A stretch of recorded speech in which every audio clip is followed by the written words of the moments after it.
Hola, ¿qué tal?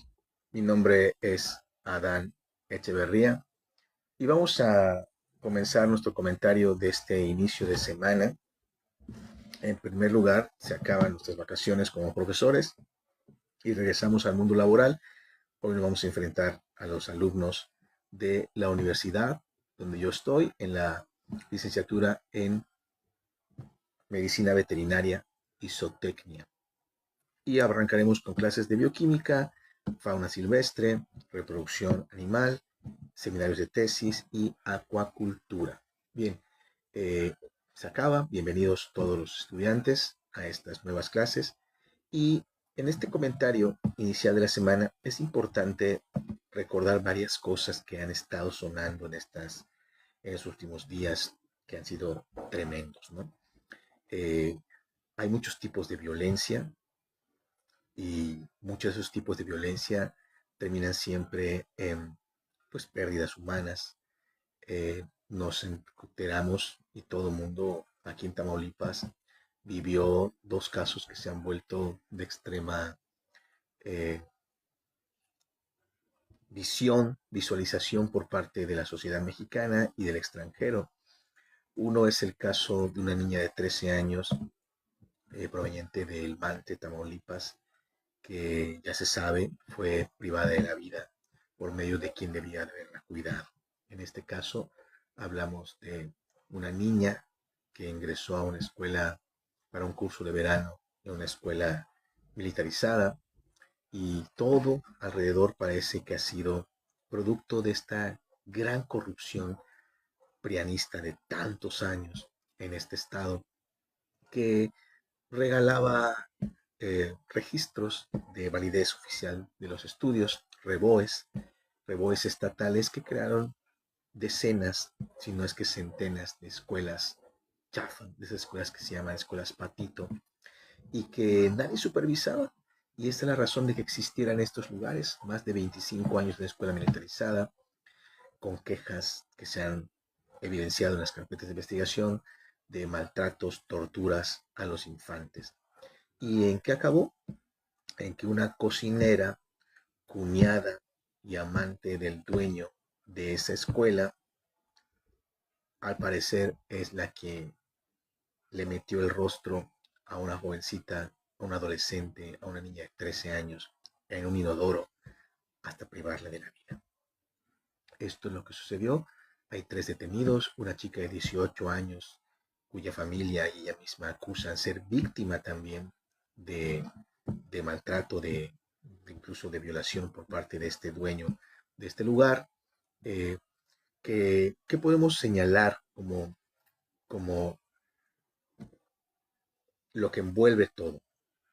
Sexo. ¿No? Una asesina que aparece desamante, un dueño que abusaba sexualmente de menores de edad en esa escuela, que era amante de esta cocinera vuelta sargento.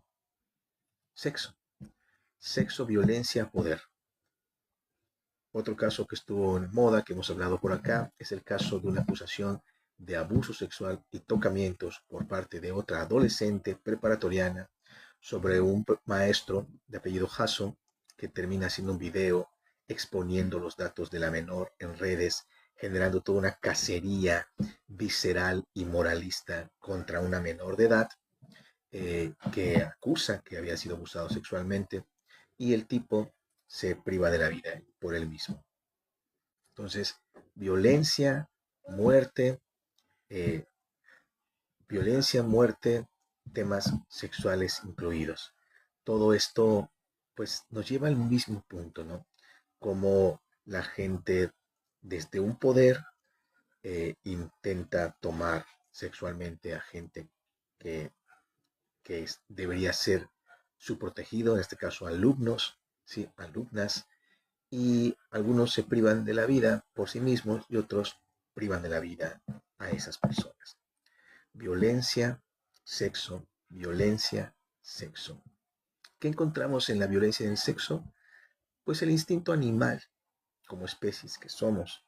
Somos una especie desde hace, el Homo sapiens habita este planeta desde hace 300.000 años, con muchas especies de homínidos que en algún momento se fueron extinguiendo, pero en vez de entender esta posibilidad de ir creando una especie que sea capaz de controlar sus emociones, de controlar sus instintos, de vivir en armonía con la naturaleza y con los demás, sigue en esta ley de la selva de tener el poder para tomar lo que se quiere, para obtener sus propios placeres.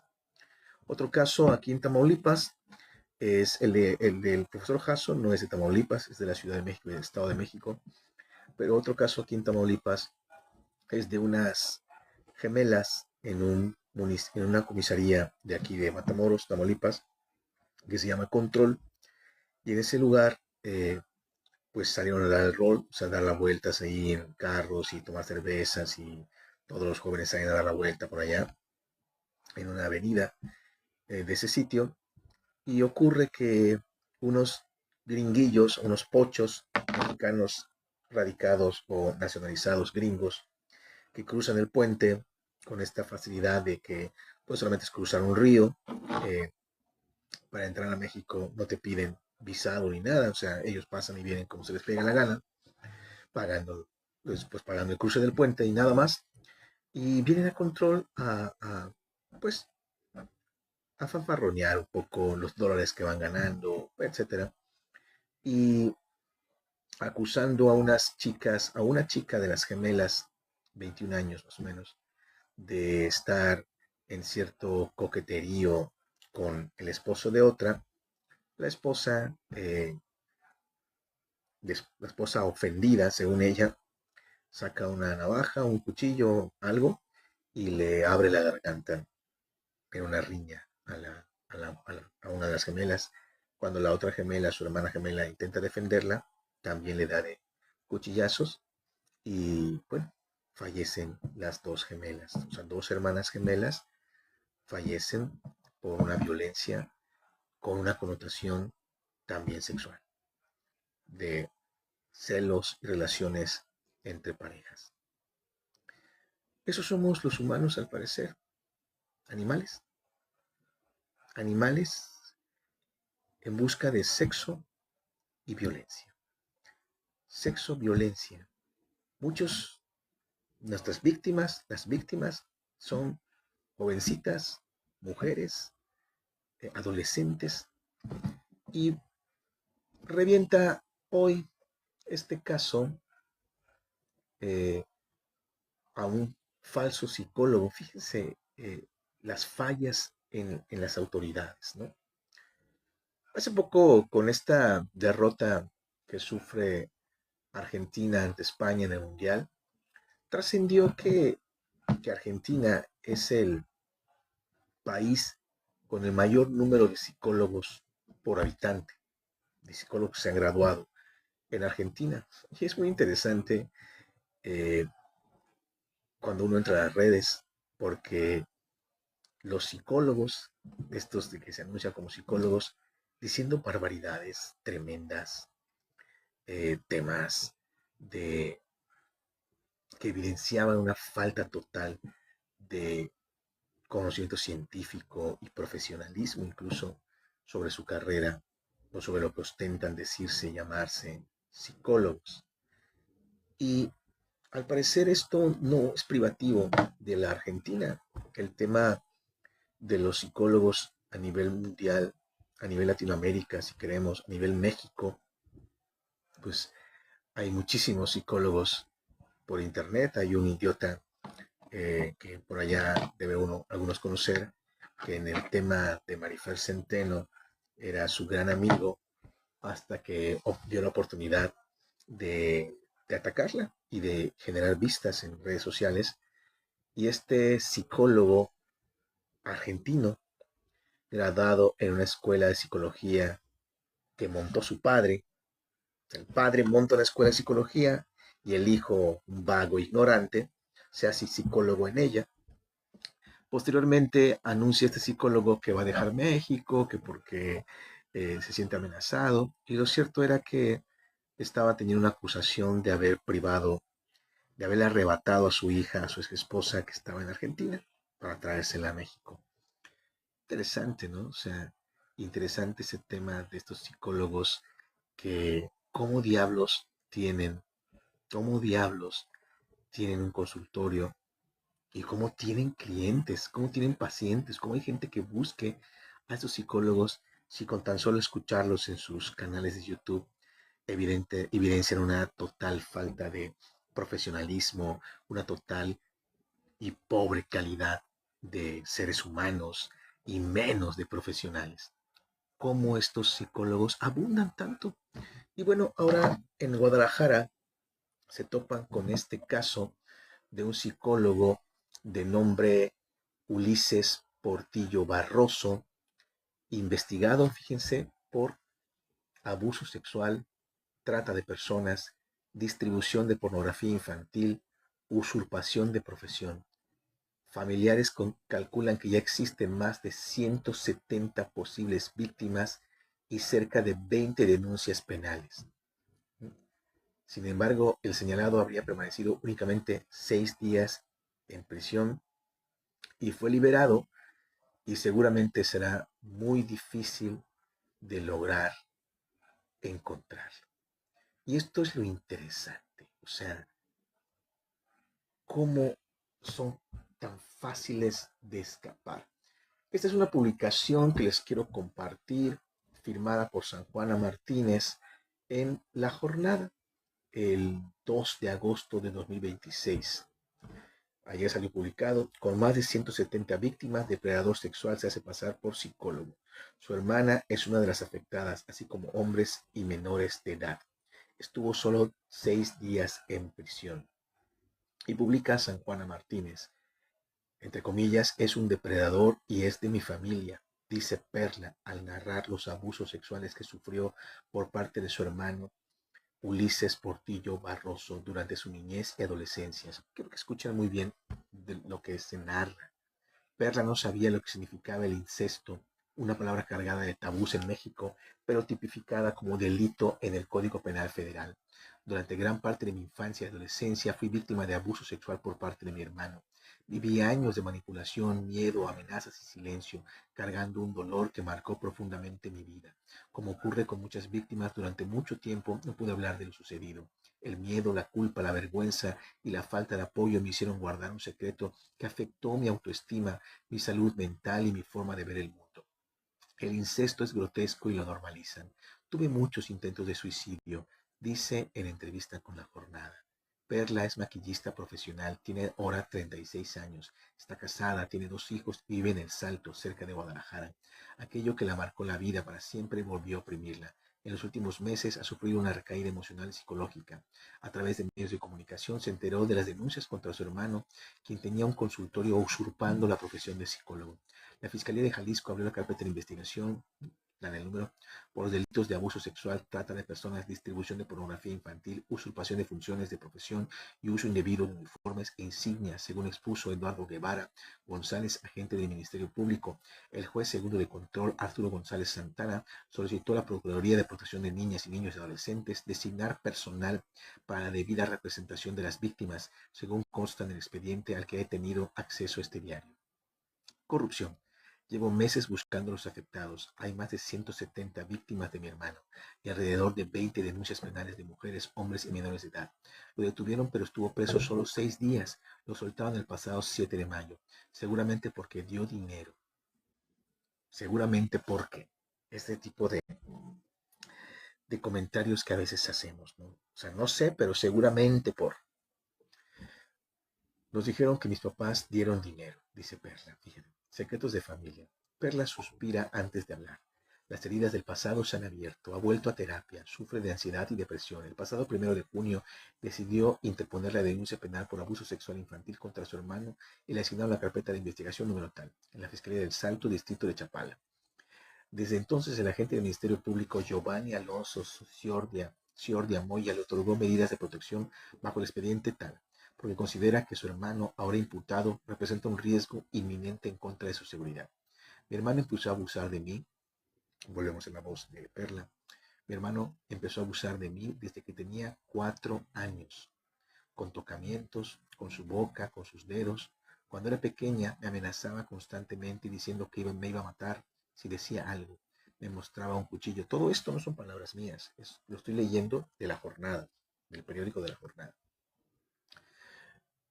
Me mostraba un cuchillo. A los 16 años de edad llegué de una fiesta, me acosté en el sillón de la casa de mis papás y me quedé dormida. No supe nada. Ahora sé que me violó. En su casa vivían sus padres y 5 hermanos más. En 2008 fue uno de sus hermanos quien le comunicó la existencia de un video que mostraba ese abuso sexual cometido por Ulises. En el 2008, estamos en el 2026, quiere decir que han pasado 18 años. Ella tiene 36, tenía 18, no 16. No, 18 años. Y fíjense, es interesante, dice. Su hermano le encontró un video y le dijo, te lo quiero enseñar para que te cuides de este cabrón, le dijo. Quedé en shock cuando me vi desnuda y me estaba haciendo hasta lo que no. Se ve claramente que estoy inconsciente, seguramente drogada por él. Cuenta que se lo comunicaron a su madre. Mi hermano le enseñó el video. En ese momento llegó Ulises y mi hermano se le fue encima, pero mi mamá me dijo, borra eso, váyanse a su cuarto, tu papá no se debe enterar de nada. Callamos y así se quedó. Añade, vivir en casa fue muy traumático. Nadie hacía nada, me tenía que cuidar, todo se silenciaba, no había amor. No fui tratada ni llevada con un psicólogo. Todo este tiempo he vivido con mucho coraje. Ahora que estoy alzando la voz, él está haciendo muchos perfiles falsos donde está desacreditando mi denuncia y las de otras víctimas. Perla cuenta que muy pronto tuvo un novio. Se casó con él a los 20 años en noviembre de 2010. Me casé muy chica porque mi mamá nos lo pidió. Luego de saber que mi hermano abusaba de mí. Mi mamá nunca me apoyó. Yo no me quería casar, quería estudiar. Fue otro trauma, sobre todo porque sentía que no me creían. Todos callaban. Tuve muchos intentos de suicidio. Mi esposo y mis hijos son testigos. Ulises hoy tiene 40 años y nunca se casó. Continúa abusando de mujeres, hombres y menores de edad, según cuenta Perla. Me dicen, ¿por qué apenas denunciaste a tu hermano? Denuncié porque me doy cuenta de que él siguió abusando de muchas mujeres y que se hacía pasar por un profesional de la salud mental. Cuando me enteré que lo detuvo Fiscalía el pasado 29 de abril, mi esposo me pidió que le dejara a mi papá lo que me hizo. Añade, mi papá se quedó en shock.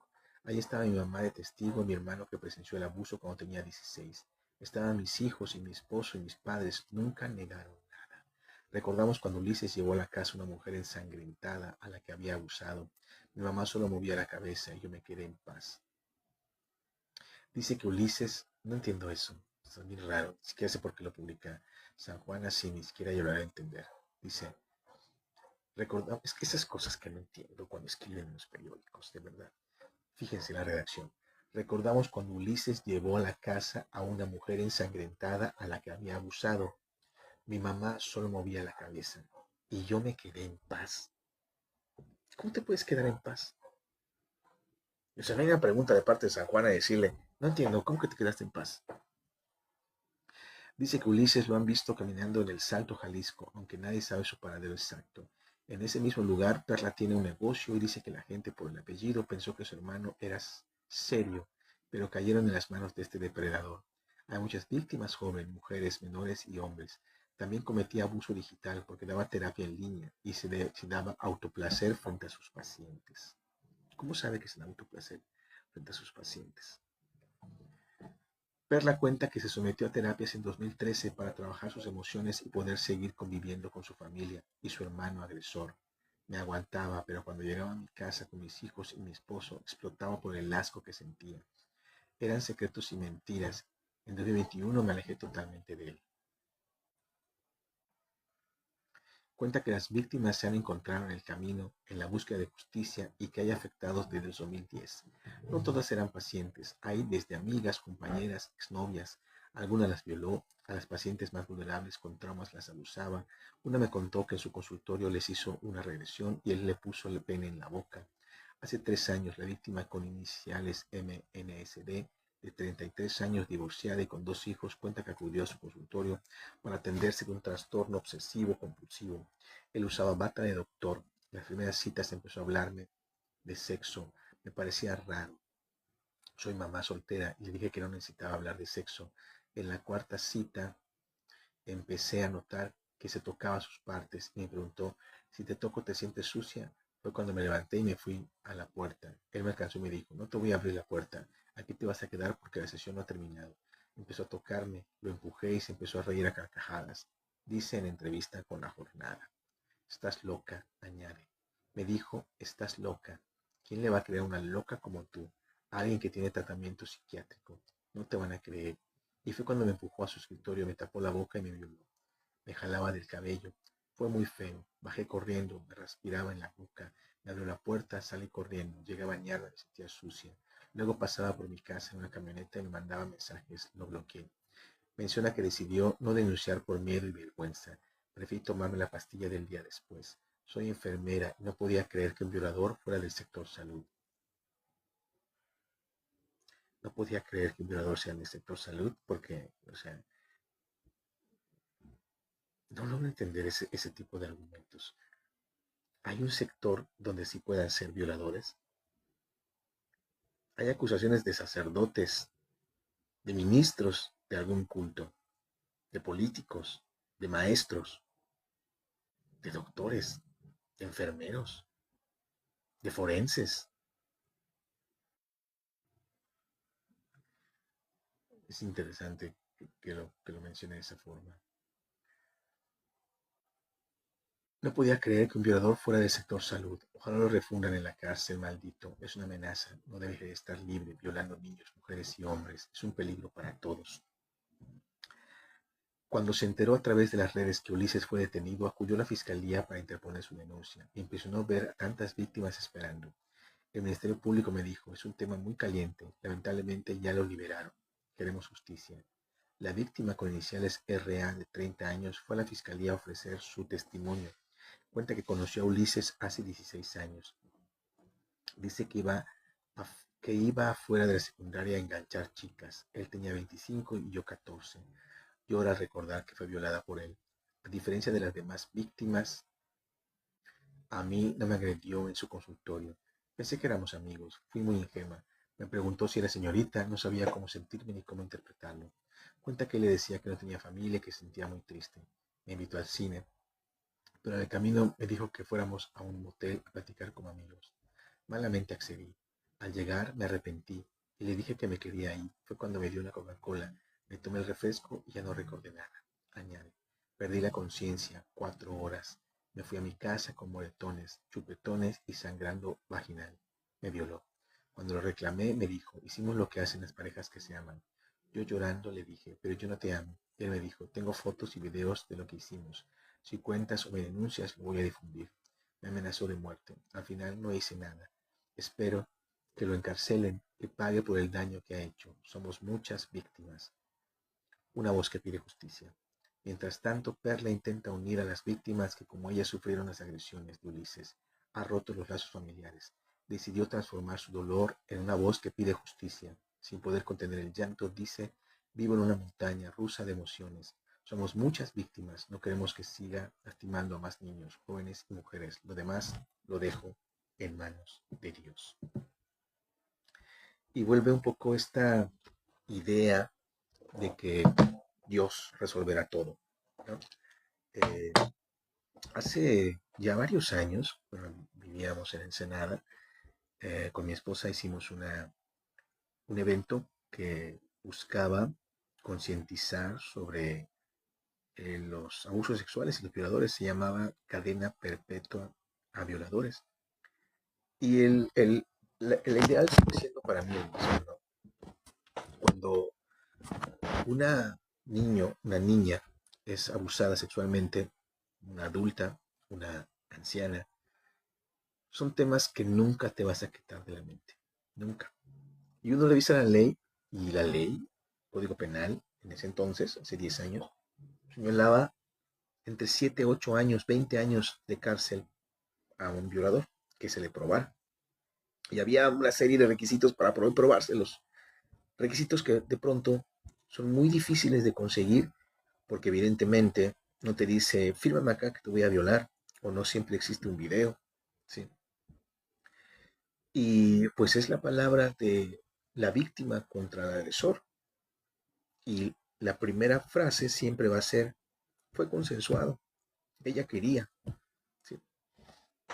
Entonces, es sumamente complicado para una mujer, para un hombre, para un niño, para quien sea, para una víctima, probar que es abusada sexualmente.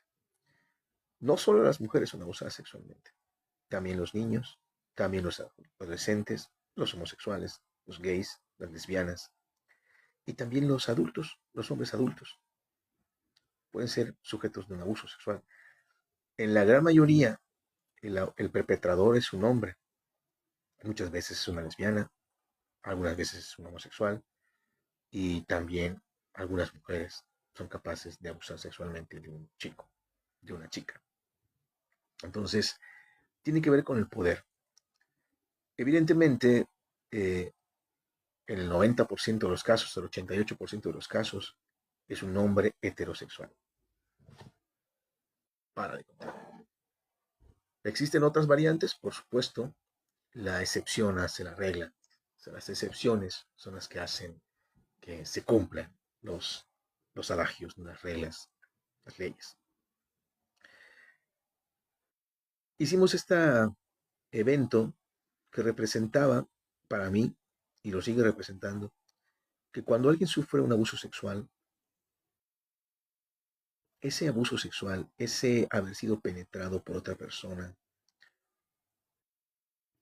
se queda en tu mente toda tu vida, toda tu vida. Si tenías 6 años y vives 90, se quedó en tu vida 84 años. Si tienes 16 y vives 50, pues se quedó en tu vida hasta que moriste. Porque él, el perpetrador, si le pruebo todo, lo logro meter a la cárcel 20 años. ¿Por qué? Entonces, la propuesta que yo tenía y que sigo teniendo, pero sinceramente no soy abogado ni tengo amigos legisladores que lleven esto a una propuesta de ley, es que los perpetradores sexuales tengan cadena perpetua y que esa cadena perpetua no solamente represente quedarse privado de la libertad, sino que se le obliga a trabajar y el 60% de los recursos que esta persona genere sean para su víctima. Es decir, que acaben trabajando para la víctima. Evidentemente la víctima va a decir siempre, yo no quiero que nada de ese desgraciado o de esa desgraciada. Y el juez lo apunta, pero ese recurso se pone en un fondo para precisamente apoyo a víctimas. Porque como no hay nada que, que me que realmente me importe si fui capaz de violar a un niño, pues ¿qué me puede importar estar privado de la libertad? Entonces, evidentemente, puede estar ahí 8 años, vuelve a salir y lo volveré a hacer. Y evidentemente lo vuelven a hacer, la gran mayoría de ellos. No todos, no todos, una generalidad. Algunos evidentemente puede ser que sí se reformen, pero los menos. Lo cierto es que mi planteamiento era ese, que toda tu vida, también tú, pienses en tu víctima. Y toda tu vida trabajes para esa víctima que lastimaste. ¿Sí? Toda tu vida. ¿Sí? Cadena perpetua. Entonces, esa es una de las propuestas que yo tengo ante los violadores sexuales. Y se hizo un foro de discusión. Y ese foro de discusión tuvo una idea original o una idea primigenia, nació, va, de que de pronto yo tenía, quizás por ser escritor, me topaba con casos en los que platicando con chicas, chicos, te contaban, no sé, llegó un momento en que casi a diario platicaba con una mujer o un hombre que no era de mi círculo íntimo, pero por alguna razón se abrían conmigo y me contaban que habían sufrido un acoso, que habían sufrido un ataque, ¿sí? Cuando eran niñas, con un pariente, con un padrastro, con un papá. Y yo me puse a pensar qué porcentaje de mujeres, ¿sí?, padece de este tipo de situaciones. Y planteamos esta idea de generar un foro El foro fue muy interesante, muchísima gente, fue estudiantes y todo, a dar su testimonio. Y me pareció también interesante cómo había una mujer en particular, una jovencilla, llegó y tenía delgada, pelo corto, vestida de negro, falda hasta los tobillos, y no se sentó, se paseaba por todo el salón, en un auditorio, se paseaba, paseaba, paseaba, y ya pidió el micrófono y dijo que era una vergüenza, que cómo era posible que juzguemos a una persona para siempre por un error. Y así lo dijo, por 15 minutos o por 5 minutos de un error de que haya podido ganarle el deseo y tomar a una mujer, nosotros lo condenamos para siempre. La chica no pasaba de 30 años, no pasaba ni de 25, yo creo. Y se me hizo muy interesante su argumento. ¿Por qué? ¿Por qué esta chica defiende al perpetrador? Me quedé pensando y hasta hoy no tuve oportunidad de hablar con ella. Y hasta hoy lo sigo pensando. Pero bueno, regresando al tema que nos atañe, es interesante eh, cómo el ser humano, esa especie que sobrevivió a las más de 20 especies de homínidos y que fue construyendo ideas de moral, inventándose dioses, dioses por aquí, dioses por allá, diosas, ¿sí? Y poniendo en sus dioses todas su humanidad, o sea, los dioses cada vez más humanos, y entonces uno de los dioses preferidos por el occidente, pues es el Padre de los hombres, el Padre de Jesucristo, Dios Padre. Y de pronto el ser humano entonces lo hace a imagen y semejanza y lo vuelve primero hombre, anciano, todopoderoso, sabio y machista, heterosexual y machista. ¿Sí? Ese es el hombre, el Dios que construye el ser humano occidental. Es interesante, ¿no?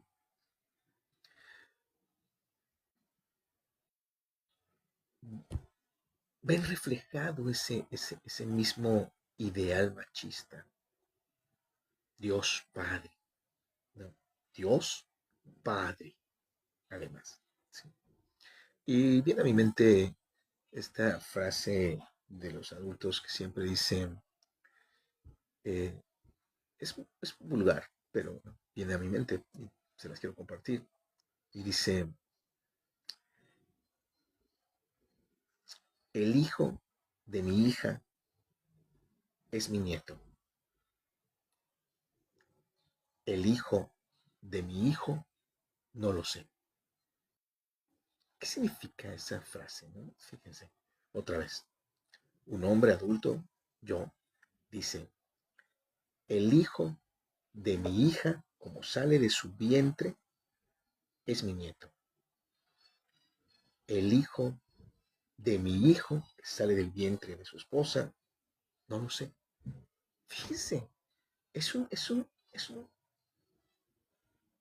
dicho totalmente machista, porque tú estás considerando que la mujer de tu hijo le puede ser infiel y tener hijo de alguien más que no sea tu hijo. Denigras a tu hijo, denigras a tu nieto, denigras a la esposa de tu hijo, en una sola frase. Pues eso es Occidente, en ese Occidente hemos crecido, en esta idea vulgar de patriarcalizar todo, de hacer heterosexual todo y de volverlo eso, violencia, sexo, poder. Esas tres cosas son las que rodean el 90% de todas las muertes en México y en el mundo. Violencia, sexo y poder. Es una vergüenza. Es una vergüenza. Debemos sentirnos avergonzados como seres humanos que eso sea lo que mueva nuestra humanidad. Y disfrazamos esta vulgaridad en amistad, el día del amor, el romance, eh, la felicidad, la alegría, el humanismo, eh, cualquier estupidez, cualquier ridiculez, cursi, cualquier cursilería. Y no somos capaces de racionalizar lo que vemos y evidenciarlo. O sea, no es una idea de conocimiento, de interrelación humana por tu pensamiento. No, todo tiene que ser exclusivamente poder y sexo. Poder y sexo. ¿Por qué un depredador sexual lo que busca es el orgasmo, es el placer sexual? No. Y lo digo y lo diré siempre. Es el poder del dominio. Porque pude, porque puedo. Te voy a tomar porque puedo. A ver, impídelo. Eso es todo.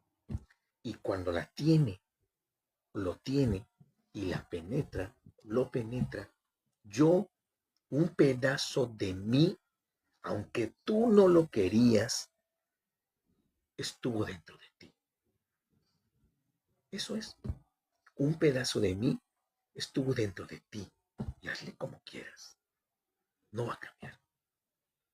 No va a cambiar. Y ese es el poder del depredador sexual. Es totalmente animal, totalmente a nivel bestia. La diferencia es que la bestia, el animal, lo hace por instinto y el ser humano tiene la capacidad mental de controlar sus instintos y no lo hace, no aprendió a hacerlo, no sabe hacerlo, no quiere hacerlo. Eso es lo más triste del asunto, que no quiere caer en ese control.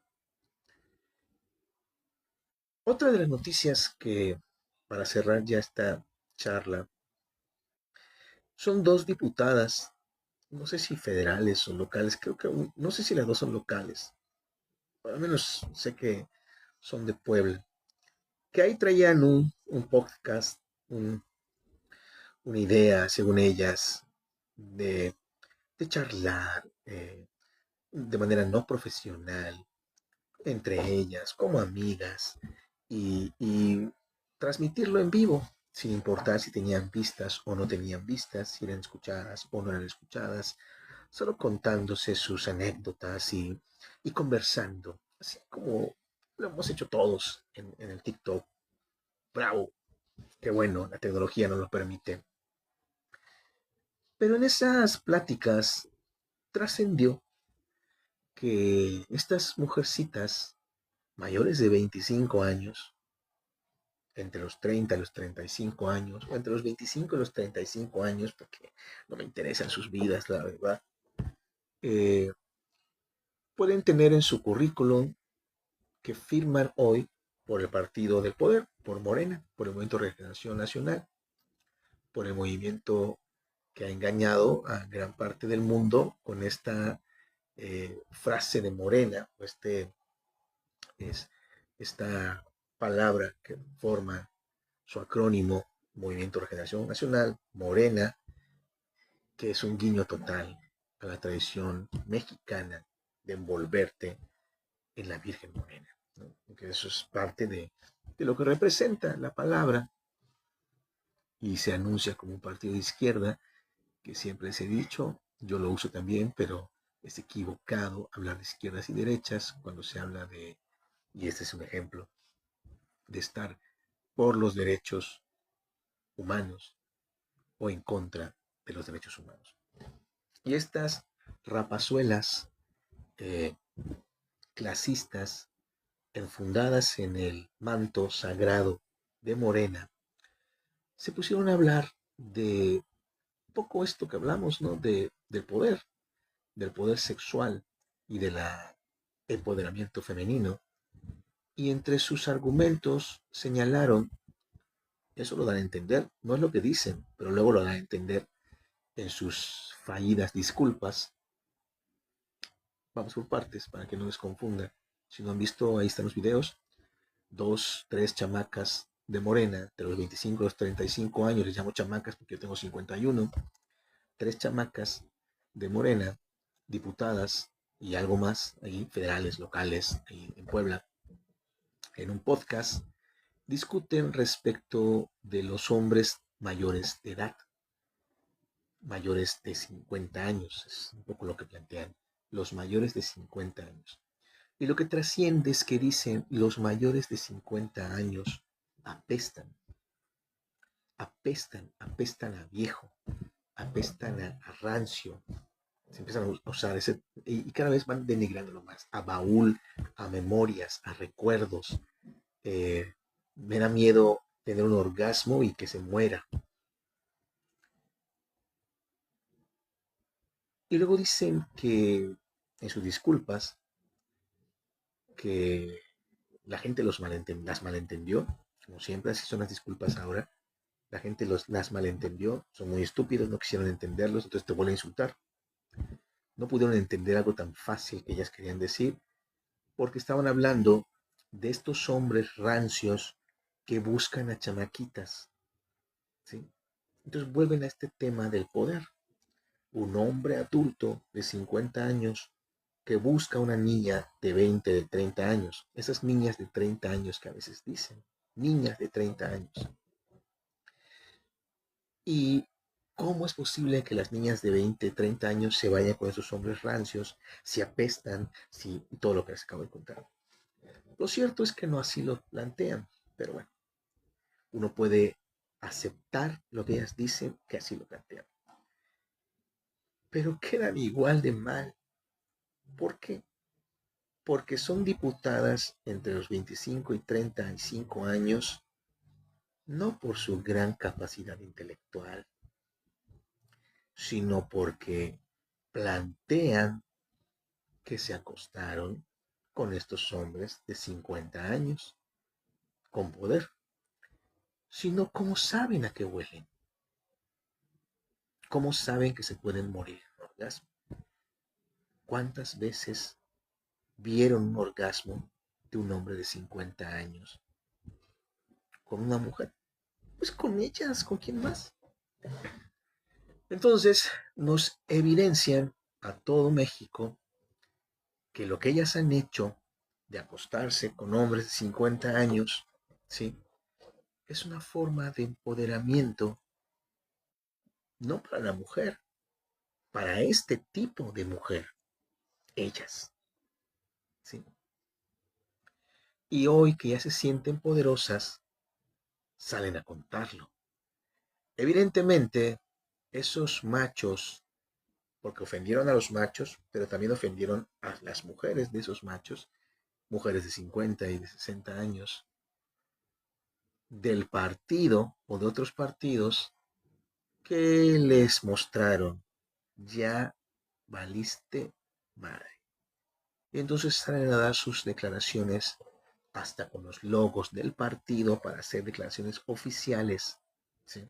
A menos una de ellas, para evidenciar no solamente su estupidez, sino lo colaprontas que son de que se obtienen puestos y se obtienen curules acostándose con hombres y mujeres rancios que tengan poder y más de 50 años. Entonces volvemos al mismo punto de inicio: violencia, sexo y poder. Eso es todo lo que mueve el mundo. Decía Freud que el sexo movía el mundo y se quedó corto Freud. Es la violencia, el sexo y el poder. Mi nombre es Adán Echeverría. Muchas gracias por permitirme comentar.